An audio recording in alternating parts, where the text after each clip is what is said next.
Estela de la Escuela de Derecho Martinelli. No, gracias por la invitación. Bueno, acabo de contar que los impunes de siempre, ¿no? Claro, o sea, estamos con los perros que se muerde la cola, nunca salimos de esa situación.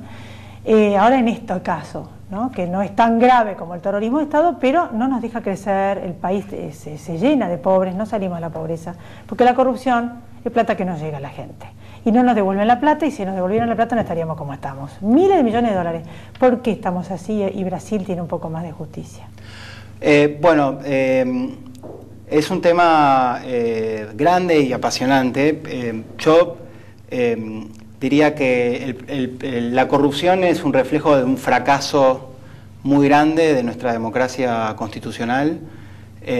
Como decís, es importante que entendamos que la plata que se pierde por corrupción es plata de los contribuyentes, o sea, nuestra plata que se destina a otros, que tiene un destino que no es el destino para el cual nosotros pagamos nuestros impuestos, y que es un problema de ética pública muy fundamental para el funcionamiento de la democracia. ¿Cuáles son las diferencias entre Argentina y Brasil y por qué en Brasil están pasando algunas cosas y en la Argentina tardamos un poco más?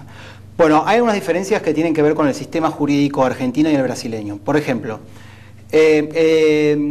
Brasil reformó su constitución hace algunos años para que cualquier funcionario en ejercicio de sus funciones que fuera acusado de la comisión de un delito tuviera que enfrentar su acusación directamente ante la Corte Suprema. Eso hace que el proceso sea más corto, por empezar. Brasil tiene también un poder judicial en los últimos años que, yendo con tu preocupación acerca de la opinión pública, se ha comprometido mucho con la transparencia. En el caso de Lava Jato, de hecho, todas las actuaciones judiciales se puede acceder muy fácilmente en Internet. El juez Moro, sus intervenciones públicas frente a los acusados son televisadas. Es decir, que hay una estrategia del Poder Judicial de cara a la ciudadanía para abrir los casos de corrupción, para que la gente entienda y participe de alguna forma, aunque más no sea pasivamente, de estos casos. Es decir, que hay un incremento en la transparencia del Poder Judicial.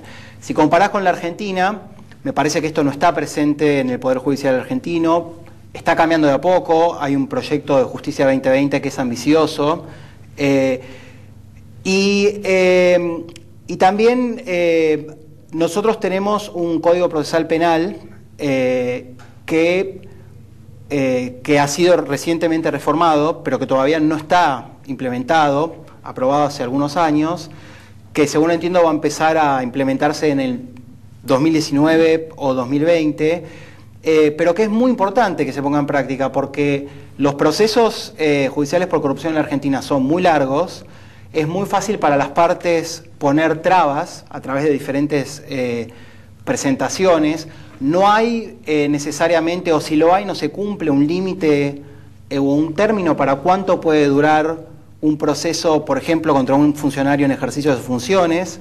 El sistema, si bien tiende a la oralidad, todavía es un sistema en el que las facultades de investigación están compartidas entre el juez y los fiscales, y todo eso conspira en contra de que los procesos penales por casos de corrupción, que por definición es el desvío de fondos públicos para fines privados, avancen rápidamente. También creo que de la mano de la opinión pública y la transparencia, yo no veo por qué no implementamos el juicio por jurados en los casos por corrupción.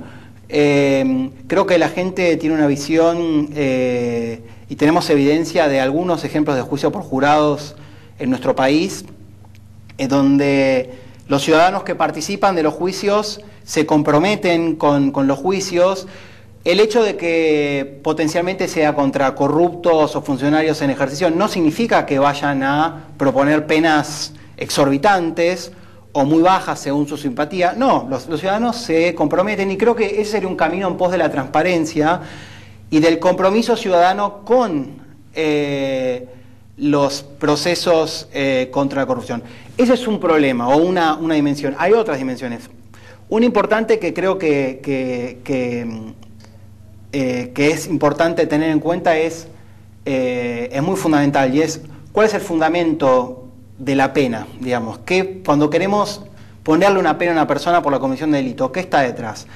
La concepción más tradicional es una concepción que podemos llamar kantiana retributiva, es decir, alguien comete un ilícito y le damos una pena que es proporcional a la gravedad del ilícito. En algunos países, típicamente en la tradición anglosajona, la concepción es más utilitarista, en el sentido de que el objetivo del proceso penal no es necesariamente la retribución por la comisión de un delito, sino promover quizás alguna concepción de la justicia u otros valores.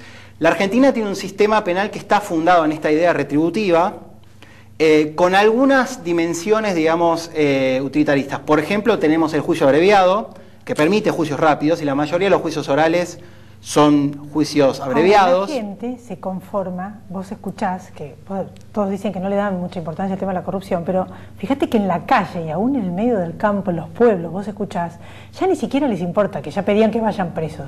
Hoy mirá los fueros, hoy nadie va preso, solo los perejiles, sino que devuelvan la plata. Por eso hablé de la ley de extinción de dominio.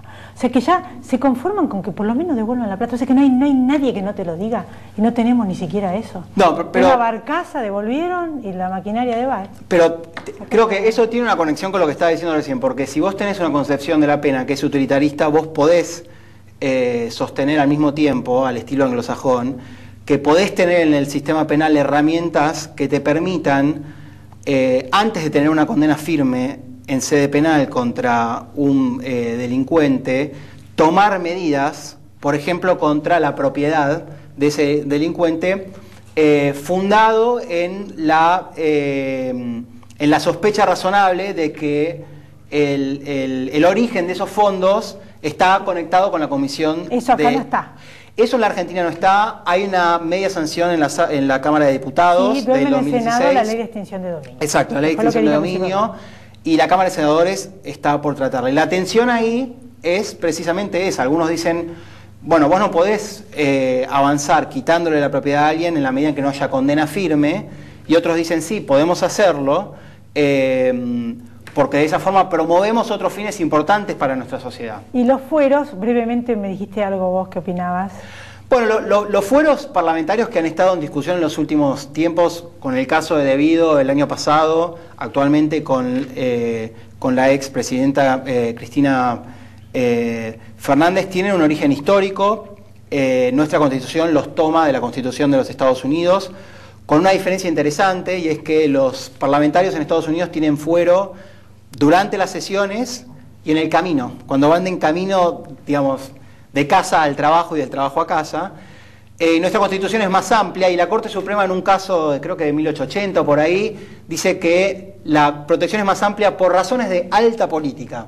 Esa expresión es típica en nuestro país. ¿Qué es la alta política? Pero el objetivo de los fueros es proteger a los parlamentarios, a los diputados y senadores, en nuestro caso, por persecuciones penales arbitrarias. Ahora, mi posición respecto de los fueros es que la Cámara de Diputados o la Cámara de Senadores, contra lo que dice la mayoría de la gente, dado el texto constitucional que tenemos, no necesita pedido de un juez para avanzar con un desafuero. Es una facultad política, lo cual no significa que la pueda ejercer arbitrariamente. Es decir, tiene que revisar el caso y decir, bueno, es un caso grave, podemos desaforar. Pero para concluir, yo te agradezco que hayas estado acá, se me terminó el tiempo. Sería bárbaro que la política meta la mano de vez en cuando para a favor de la gente y que se cumpla lo que la gente pide, ¿no? Que haya justicia, que no haya corrupción, ¿no es cierto? No, yo creo que tengamos un juez Moro, diríamos. Sí, creo que es muy importante la opinión pública y el compromiso de la ciudadanía con este tipo de discusiones. Gracias. No, al contrario, gracias por la invitación. Después de la pausa, Daniel Artana y Economía. Ya volvemos, no se vaya.